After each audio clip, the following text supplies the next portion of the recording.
supaya teman-teman yang lain bisa dengar. Suara aku denger kan ya? Dengar, Kak. Dengar ya? Oke. Aku gedein dulu dikit. Jadi aku sambil share screen, hari ini kita bahas pelajaran terakhir di materi data.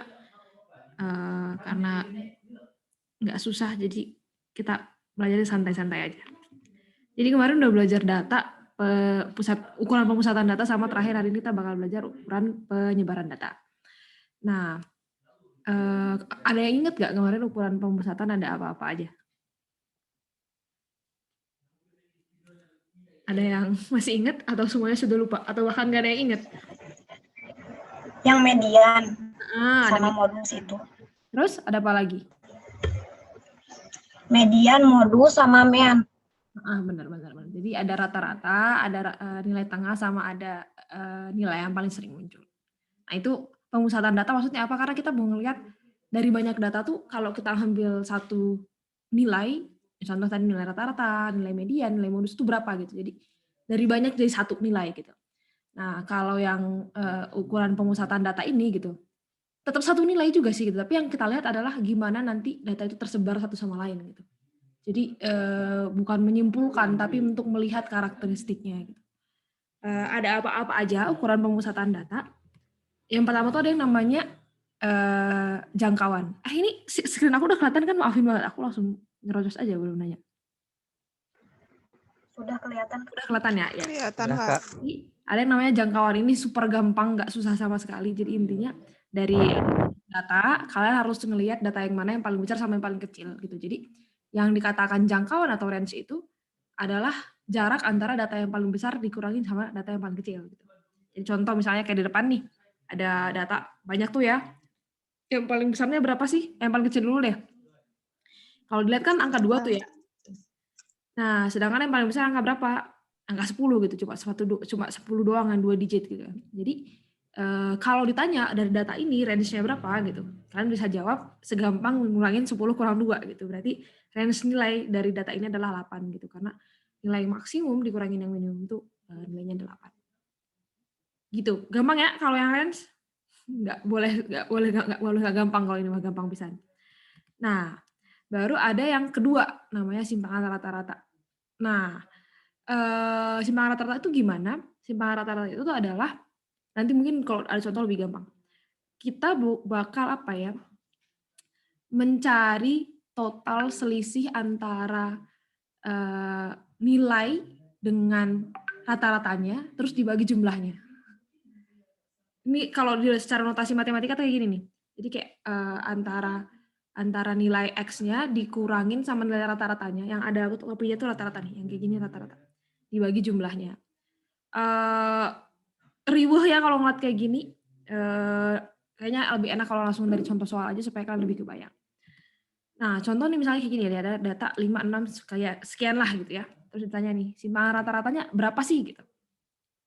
Tadi kan ingatnya apa ya? Jadi selisih antara data sama rata-ratanya, baru dibagi jumlahnya gitu. Rata-ratanya gimana sih ngitungnya? Gampang kan? Ya semuanya ditotalin terus dibagi jumlahnya. Ini udah kebayang, kemarin udah ada bahasan ujian lagi pemusatan data. 31 dibagi, ini ada, ini kayaknya aku salah itu ya. Ini harusnya 5 deng. 5 ini guys. 31 bagi 5 itu 6,2. 5 kali 6 30 kan bener. Jadi 31 bagi 5 sama dengan 6,2. Ini salah ya guys. Nanti aku benerin. Nah, udah dapat nih rata-ratanya kan gitu. Nah, sekarang semua nilai itu per masing-masingnya akan dikurangin sama nilai rata-ratanya dan dicari nilai mutlaknya. Kenapa mutlak? Karena kita nyarinya positif doang gitu. Jadi ibaratnya 5 dikurang 5 kan nilai pertama nih, dikurang 6,2, mutlaknya berapa nih? Ini kan minus 1,2 ya. Jadi 1,2. Mutlak tuh jadi positifin. Terus 6 dikurang 6,2. Ini kan, teman-teman. Oh, berarti 0,2. Oke, ini udah positif. Demikian seterusnya. Dapat nih ya semuanya. Per totalnya ini juga harusnya 5 ya, guys. Maafin banget, ini keliru. Jadi, nanti jadinya 5, ini 6,2 atau 5? 6,2 ya harusnya. Ini 6,2, tapi bawahnya 5. Aku sambil coret-coret deh. Nah, 5,2 dibagi, maafin gak fokus. Jadi ini ditotalin semuanya, dibagi 5. Ini tetap jumlahnya juga 5, karena kan N-nya juga 5. Nah, jadi berapa nanti hasilnya? 5,2 dibagi 5 sama dengan 1,04.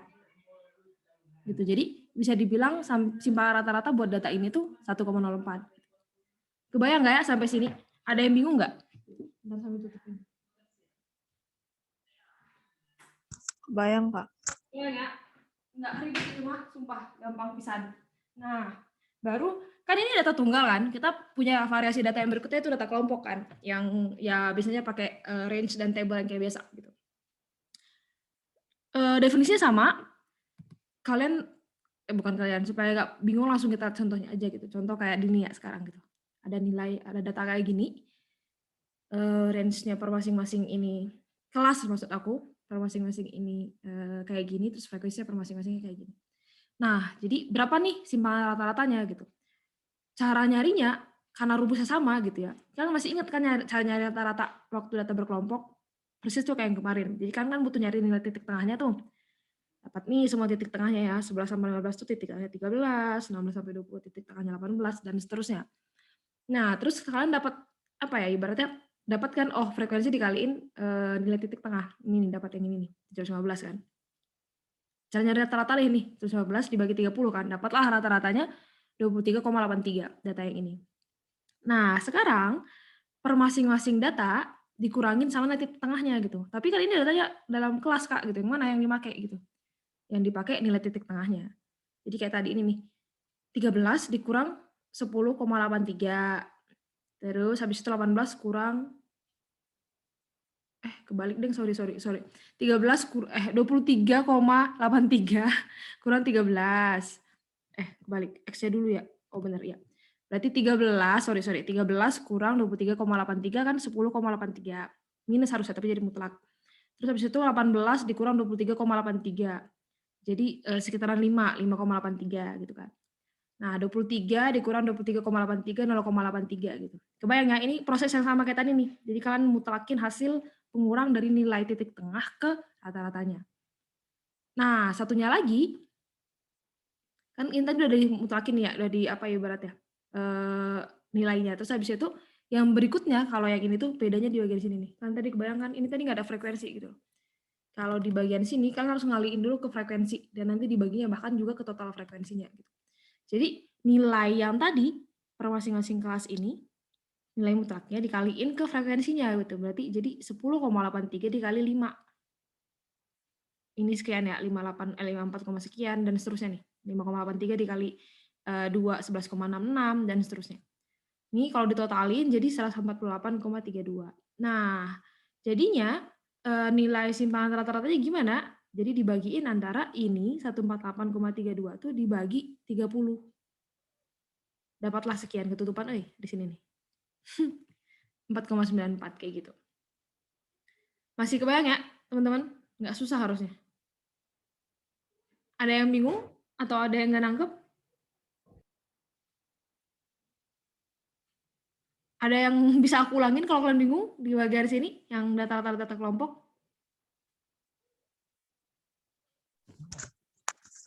Masih nangkep sih kayak. Nangkep ya? Ya, jadi kayak gitu sih rata-rata. Nah, baru kita masuk yang terakhir nih, 2 terakhir. Ada yang namanya varian. Varian tuh gimana ya? Jadi intinya kalian punya satu data, seberapa bervariasi sih data itu gitu. Nah, itu yang kalian bakal cari. Jadi ada skala variasinya gitu nantinya. Nah, cara nyari skala variasinya atau varian ini gimana? Kalau rumus secara matematikanya kayak gini nih. Varian itu namanya S kuadrat. S kuadrat itu adalah, tadi kan kalian udah ada cara kayak nyari selisih antara nilai sama nilai rata-ratanya kan. Terus dimutlakin. Kalau kali ini, cari selisih antara nilai sama nilai rata-ratanya, yang ini nih ya. Tapi instead of dimutlakin, dia dikuadratin. Dan nanti itu semuanya dijumlahin. Baru dibagi sama jumlah N-nya. Kalau yang data tunggal. Nah, kalau data kelompok, sama juga kayak tadi nih. Tapi instead of dimutlakin, jadinya dikuadratin gitu. Jadi bisa diingat ya. Jadi kalau simpangan rata-rata tuh pakai mutlak, kalau varian tuh pakai kuadrat. Nah, dibaginya juga sama jumlah frekuensinya. Ada yang kedua, namanya simpangan baku, tapi contohin dulu ya supaya nggak kok. Sekalian aja nggak apa-apa. Gini, karena biar sekaligus. Maafin. Varian itu tadi kan seberapa bervariasi nih satu data dengan data lainnya dalam satu kelompok data gitu. Kalau yang namanya simpangan baku atau standar deviasi itu dia tuh apa ya, sama kayak varian tapi dengan frekuensi yang lebih bukan frekuensi, skala yang lebih kecil gitu. Kenapa skala yang lebih kecil? Karena, si standar deviasi itu tuh akar dari varian.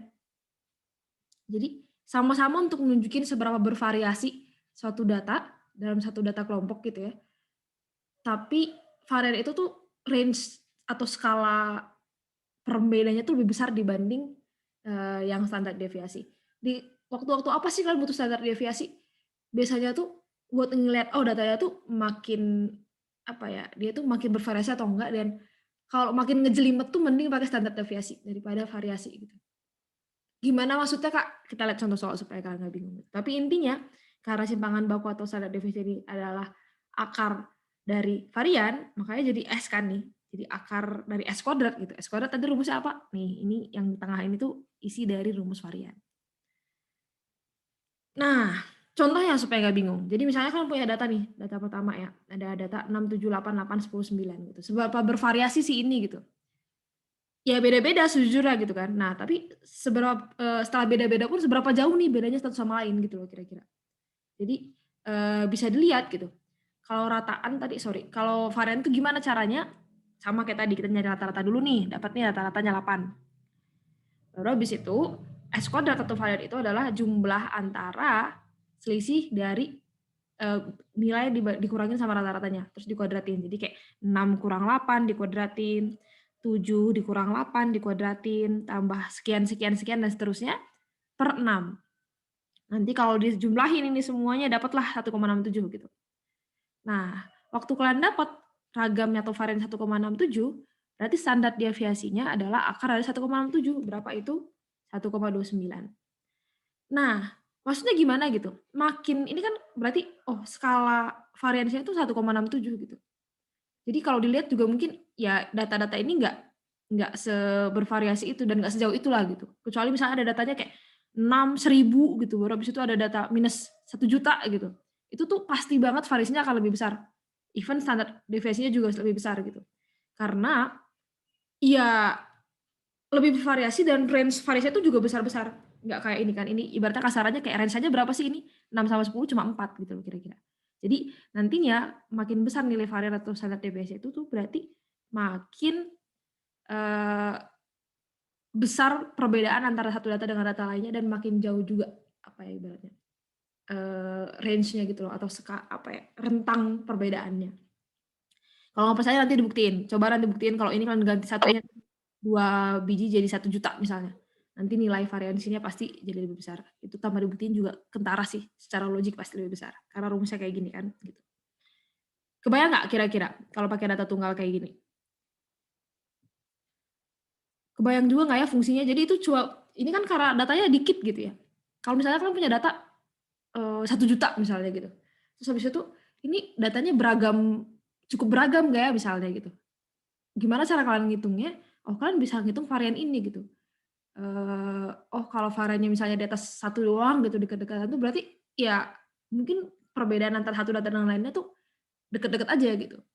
Mungkin pada dasarnya ada apa ya, ada kebutuhan yang kalian butuh justru deket-deket. Misalnya kayak kalau kalian mengukur misalnya apa ya kasarannya tuh, berat badan seluruh orang di kelas misalnya gitu kan, harapannya ya kalau di umur yang sama mungkin deket-deket tuh, berat badannya gitu. Atau misalnya, kayak, bukan varian nilai gitu, di kelas gitu. Nilai di kelas tuh akan lebih bagus kalau variannya, eee, kecil gitu. Kenapa? Oh karena, berarti variasinya nggak jomplang, misalnya ada yang dapat 0 tapi ada yang dapat 100 gitu. Lebih bagus kalau mungkin rata-rata dapat 80 gitu, semuanya dapat 80 berarti semuanya bagus gitu. Tapi apa ya, kasarannya tuh, ya mungkin kalau di nilai kelas nggak bisa semata-mata cuma pakai varian doang gitu kan. Variannya emang nggak jauh nih, misalnya satunya 10, satunya 15 gitu kan, sedih juga ya dari skala 100 gitu. Jadi mungkin nanti ada parameter lain, oh mungkin rata-ratanya harus berapa gitu-gituan. Jadi varian itu tuh untuk ngeliat kayak tadi tuh persebaran data dan keunikannya satu sama lain gitu sih. Semoga aku bisa menjelaskan fungsinya. Kalau kecil kayak gini berasa kayak apa sih gitu mungkin kalian. Nanti kalau kalian udah mulai ngitung data yang gede atau mungkin kalian dapat data yang benar-benar di kehidupan nyata misalnya kayak orang-orang yang kerja di BPS gitu-gituan ya. Misalnya dia lagi mau ngitung misalnya gitu kayak bukan rata-rata, misalnya kayak dia dapat data berat badan seluruh siswa SMA di seluruh Indonesia misalnya itu kan ada berapa banyak misalnya gitu. Kalau variannya besar misalnya gitu, dia patut curiga tuh masa besar gitu misalnya. Kenapa besar? Ya harapannya kan ya deket-deket gitu kan. Masa ada yang obesitas, ada yang bener-bener satunya cuma berapa puluh kilo misalnya gitu-gitu kan. Jadi yang gitu-gituan buat bisa ngelihat secara apa ya? Secara sekilas, oh ini datanya mungkin pada saatnya harusnya baik-baik aja nih karena variannya memang dekat-dekat karena memang harapannya data itu juga nilainya dekat-dekat gitu-gitu kan. Kebayang ya? Senyap-senyap. Halo, halo. Kebayang Kak. Kebayang ya? Ya, oke. Satu lagi terakhir banget nih. Nih materi hari ini dikit, jadi kita bisa banyak tanya jawab kalau kalian itu. Nah, kalau ini udah tunggal, yang berikutnya kita cari data yang kelompok gitu. Cari ragam sama simpangan bakunya atau varian atau standar deviasinya. Gimana caranya? Sama kayak yang tadi ya, kalian tinggal bikin kotak kayak gini mungkin aku membantu lah sejujurnya. Kalau kalian nggak mau bikin kotak juga nggak apa-apa, yang penting kalian bisa ngitung gitu ya. Caranya gimana? Tadi kan pertama kita nyari nih selisih antara yang nilai ini sama rata-rata dengan asumsi kalian udah nyari ya gitu. Caranya kan udah tahu juga nih dari sini. Nah, aparatus juga dapat tahu dari mana frekuensi dikali nilainya, nilai tengah. Dapat nih selisihnya, tadi kalau yang tadi dimutlakin, kalau yang tadi simpangan rata-rata kan dimutlakin, kalau ini dikuadratin gitu, jadi minus 7 dikuadratin 49, minus 2 dikuadratin 4, dan seterusnya.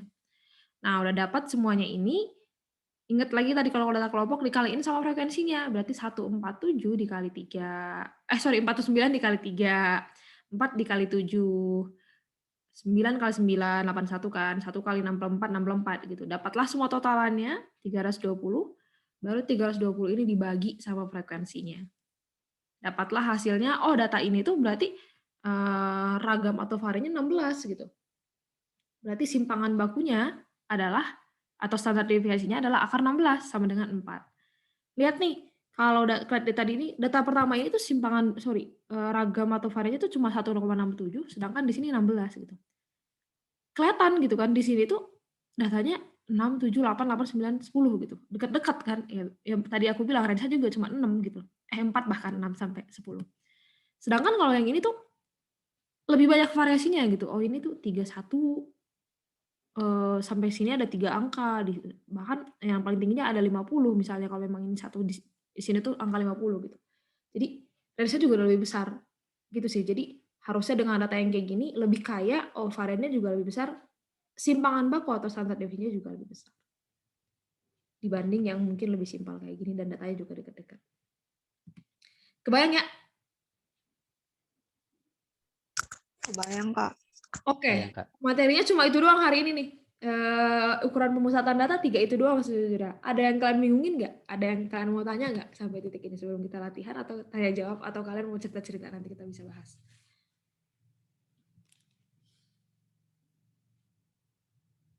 Ada yang bingung? Ada yang nangkep? Kalau saya masih bingung tentang soal yang kemarin, Kak.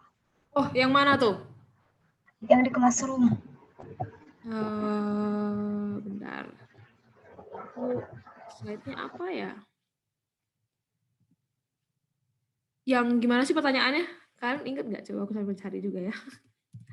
Ukuran pemusatan data. Tadi nanya siapa sih? Maafin. Nurhasana, Kak. Oke. Yang mana? Yang kamu bingung? Kita kemarin udah jawab sampai berapa sih? Udah jawab sampai ini ya? 10 udah selesai semua ya? PR tuh yang ini doang ya? Bukan yang itu, Kak. Bukan yang itu. Oh, yang mana yang Yang kamu di Google Classroom itu loh.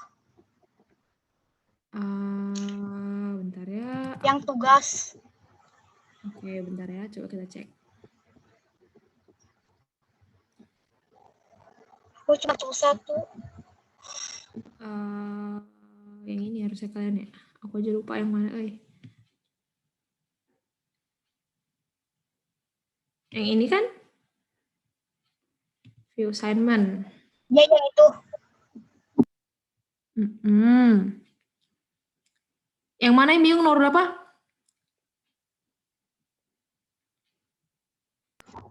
Yang nomor 1, Kak. Nomor berapa? Nomor 1. Nomor 1. Nomor 1 ini bukannya kita udah pernah kerjain persis kayak gini ya? Ini kita lihat lagi ya contohnya nih. Modus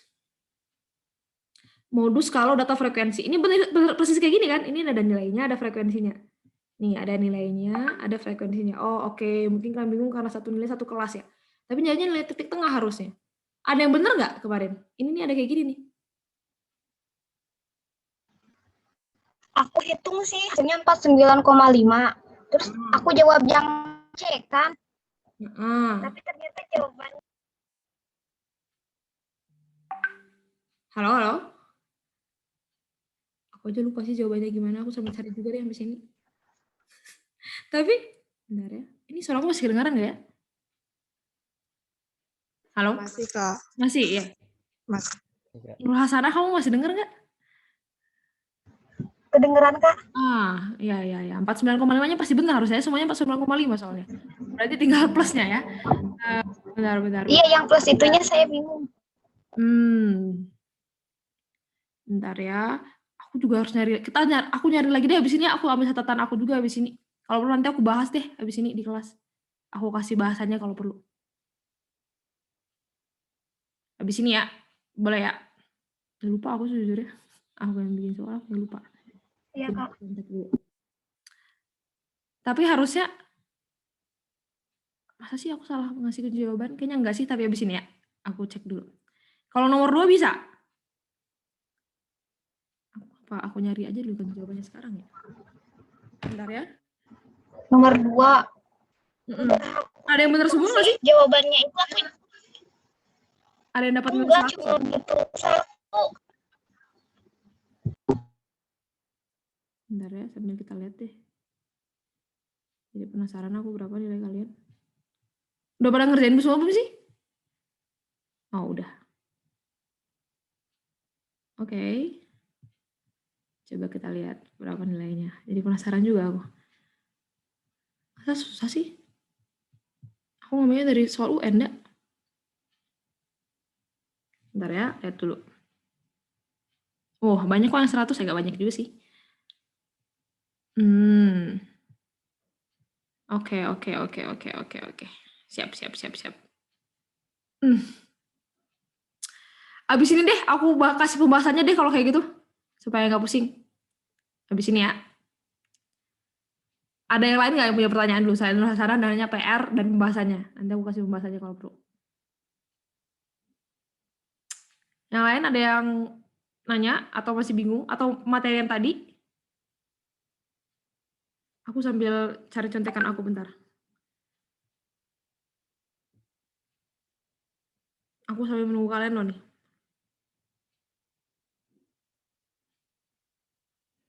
Nggak ada yang ngerti, Kak. Gimana, guys?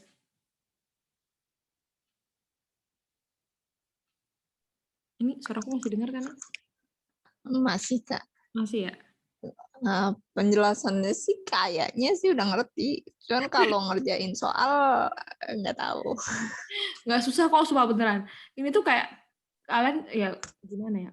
Makin sering latihan makin enak dah sejujurnya. Dan mungkin kasarannya kayak ini buat apa ya gitu-gituan. Ya semoga aku tadi bisa menjelaskan sih sejujurnya gitu. Komparasi itu dapat ragamnya, standar deviasi itu lebih kecil dari itunya gitu. Karena aku dulu zaman aku SMA pun aku nggak ngerasa aku paham sih fungsinya buat apa. Nah, baru aku benar-benar paham tuh waktu aku udah kuliah nih. Kuliah juga belum paham, kerjalah. Kerja tuh kayak kemarin berapa ya, akhir tahun lalu lah. Aku pokoknya lagi nganalisis nilai transaksi gitu kan dari customer gitu. Ada datanya sampai apa ya, ratusan ribu data gitu ya. Terus mau coba lu cari yang mana yang fraud gitu kan. Fraud itu maksudnya ibaratnya apa ya, kayaknya tanda-tanda itu nggak benar gitu. Harusnya nilai transaksi itu juga nggak akan beda-beda jauh banget lah antara satu sama yang lain gitu loh kasarannya. Karena kan segmen pasarnya mirip-mirip gitu. Segmen pasarnya mungkin pelajar muslimah pakai hijab misalnya gitu segmen pasarnya. Ya, padahal kemampuan pasarnya juga akan beda-beda jauh gitu. Barang-barang yang dipengenin juga deket-deket juga gitu-gituan. Ya udah lagi dicari nih datanya kan.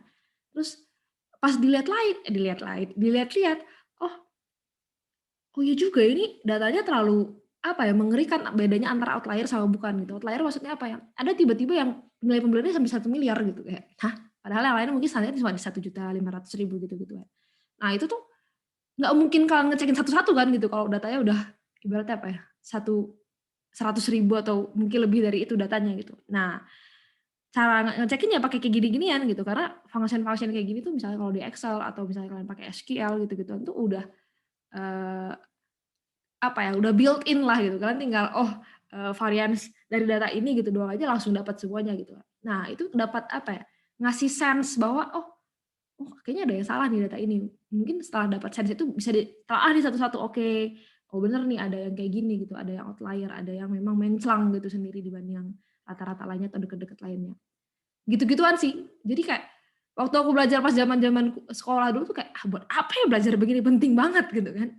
Nah, waktu udah diterapin di kehidupan sehari-hari dan kehidupan nyata mungkin kalau yang teman-teman yang kerja atau mungkin gitu-gitu itu baru kentara sih menurut aku. Oh, mestinya ke arah sana gitu.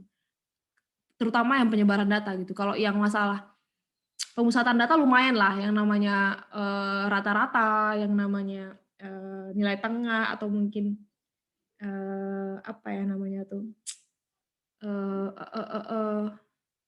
nilai tengah terus satu lagi apa sih lupa aku modus itu tuh sering lah dalam kehidupan sehari-hari sering lah kayak ibaratnya lagi ada pemilihan siapa yang paling tinggi misalnya gitu itu kan ya namanya ya paling banyak di mana misalnya gitu itu tuh rata-rata lah gitu maksudnya standar dalam kehidupan sehari-hari. Kalau penyebaran data aku secara pribadi pun ya baru setelah kerja lah kayak oh mestinya tuh buat gini ya gitu.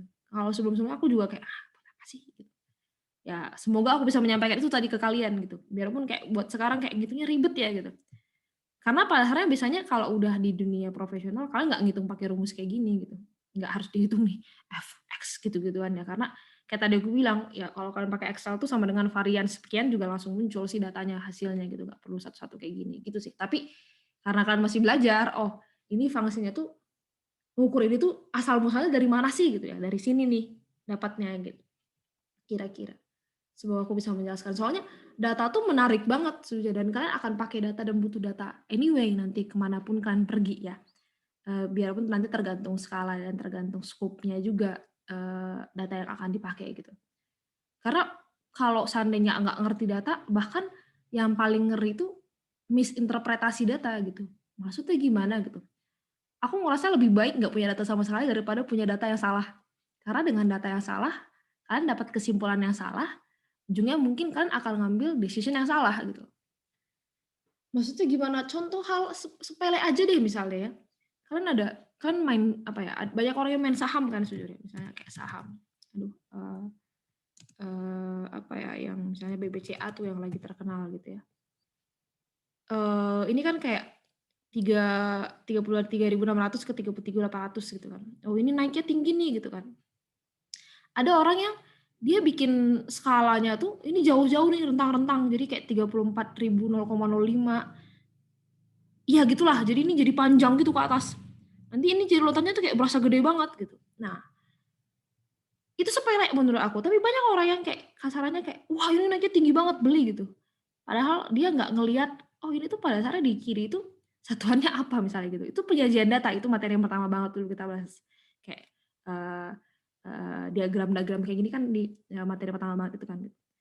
Jadi bukan salah bahkan aku nggak ada salah juga kan dia ya gara-gara dia satuan di sininya kecil-kecil gitu 33.001, 33.002 misalnya gitu. Kalau per satu digit itu segini nih tingginya kan udah seberapa tinggi ya ini loncatannya gitu. Tapi salah orang yang ngebaca dari interpretasinya tidak melihat poin-poin kayak gitu menurut aku gitu. Karena mungkin dia tidak aware bahwa oh ini representasi data tuh banyak part yang tricky kalau tidak dilihat dengan baik gitu.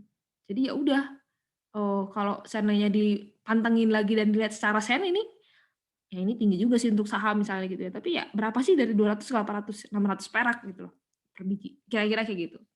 Jadi itu kalau yang interpretasi. Jadi banyak yang salah bisa di sana. Atau yang salah make aja gitu kayak yang bukan misalnya kayak pie chart kan masih ingat kan pie chart tuh harus kalau yang proporsional gitu. Maksudnya proporsional karena kan dapat 100% datanya gitu di dalam situ. Ada yang dia nggak dapat 100% data tapi dibikin jadi pie chart gitu. Itu juga salah sejujurnya. Karena kenapa? Karena nggak tahu functionnya gitu. Ya tujuannya belajar ini tuh ke arah sana sih gitu. Kalau yang materi pertama. Kalau materi yang kedua sejujurnya pemusatan data itu tuh hal yang akan lazim kita ketemui dalam kehidupan sehari-hari. Rata-rata itu mah hal yang sangat lazim lah. Tanpa kalian belajar ini pun menurut aku kan udah sering melakukan ini. Hanya ya baru tahu nih rumusnya gitu. Terus kayak nilai tengah sama nilai modus. Tapi ini pun ada fungsinya kalian tahu gitu. Misalnya gimana ya? Misalnya kalian mau mencari nilai kayak tadi lah misalnya ya, apa ya? Misalnya nilai rata-rata yang akan diajukan ke misalnya ke Kemendikbud sebagai nilai standar gitu ya. Misalnya ada banyak siswa nih. Nggak usah banyak deh, 5 deh misalnya. 4 lainnya tuh 80 gitu. Tapi ada satu yang nilainya cuma 20 doang. Nah, kalau kalian rata-ratain, nilai yang 20 itu ngedragging itu jadi ke bawah. Jadi kan makin kecil ya, jadi 80 tadi gak akan sampai 80 tuh rata-ratanya, harus lebih kecil gitu. Sedangkan kalau kalian pakai median gitu ya, nilainya bedanya berapa sih? 20, 80, 80, 80, berarti nilainya 80 gitu ya. Mungkin akan lebih representatif gitu loh kalau kalian ngambilnya median instead of mean atau rataan gitu. Karena ada nilai outlier, karena ada nilai yang dia menclang gitu loh. Nah, jadi itu yang mana yang harus kalian ambil tuh tergantung kebutuhan gitu. Tergantung kebutuhannya gimana, kalian akan ngeh kalau kalian udah tahu nih beda antara satu dengan yang lainnya. Kayak tadi itu ya, kalau kalian mengolah data yang sensitif terhadap outlier ya jangan ngambil rata-rata gitu. Karena rata-rata itu tuh begitu ada outlier yang kecil banget, yang tinggi akan ke dragging ke bawah gitu. Atau misalnya ada outlier yang tinggi banget, yang rendah akan ke dragging ke atas gitu kan. Jadi kasarannya misalnya ada yang ya contohnya kalau dari sudut pandang orang yang dapat nilai 20 kan, dia nanti rata-rata jadi 50 gitu kan. Kayak senang dia ya pasarnya. Padahal dia cuma 20 doang gitu. Misalnya kayak gitu. Itu berarti dia rentan sama outlier ya jangan pakai mean. Jadi mungkin pakainya median gitu-gituan. Nah, kalau kalian paham ya ke arah sana nanti tujuannya. Gitu sih. Sebab aku bisa menceritakan nih kenapa si pembelajaran data ini penting. Nah, kalau yang terakhir banget hari ini, buat dapat sense, oh data itu tuh terpusatnya tuh seberapa terpusat, variasinya tuh seberapa bervariatif, deket-deket nggak ya variasinya atau jauh-jauh nih rentangnya gitu-gitu. Itu tuh ke arah sana tujuannya. Wah, aku udah kayak ceramah sholat Jumat. Semoga aku bisa menjelaskan. Ada yang semoga bisa bermanfaat lah sama kalian, semoga kalian bisa nangkap. Ada yang mau nanya jadinya? Ada yang bingung? Aku mencari contekan aku tapi belum nemu bentar ya. Buat pertanyaan Hasanah, Nur Hasanah maksudnya. Kenapa Kak? Oh bukan. Aku lagi mencari contekan aku. Tapi belum nemu. Bentar ya. Buat PR tadi, kan kamu nanya PR. Selain itu dulu deh, ada lagi yang nanya nggak? Kita masih punya 2 menit nih.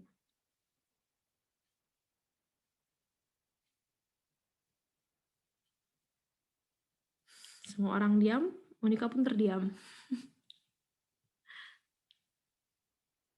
Kalau nggak ada mungkin cobain ini kali ya. Yuk sambil kan selama ini selalu di itu ngerjain ini. Cukup nggak ya 1 menit? Cukup lah. Ini 1 menit 1 menit juga nggak nyampe nih. Nomor 1 jawabannya berapa tuh? Anda bisa jawab nggak? Suara aku masih kedengeran nggak ya? Masih Kak. Masih kan? Ya. Nomor 1 berapa tuh? Ini tinggal dipandang doang guys. Gak usah dicoret, bahkan bisa dikerjain nih. Berarti rumus jangkauan apa? Paling kecil kurangi paling besar. Paling besar kurangi paling kecil. Ya, berapa tuh? 29. Berapa emang nilai paling kecilnya? 20. Gak ada 20 loh di situ. 5 depannya paling kecil. Nilai paling kecilnya 53. 83 dikurang 53 jadi 20. 20 kok. Ya, benar. Jawabannya 20 benar. 3. 30 benar. Ya, aku aja salah cuy. 8 kurang 5, 30. Ya, salah. Ya, tadi siapa yang jawab? Zikar tadi bener ya? Zikar atau Zulfikar sih tadi yang jawab di chat? Ya benar. Gampang ya, ini mah aduh apa banget. Nomor 2 coba ada yang bisa jawab nggak? Tapi lah 1 menit. Ya kalau nanti nggak bisa jawab kita jawab di grup. Aku udah nemu nih contekan aku abis ini ya. Yang PR. Abis ini aku kasihin di grup.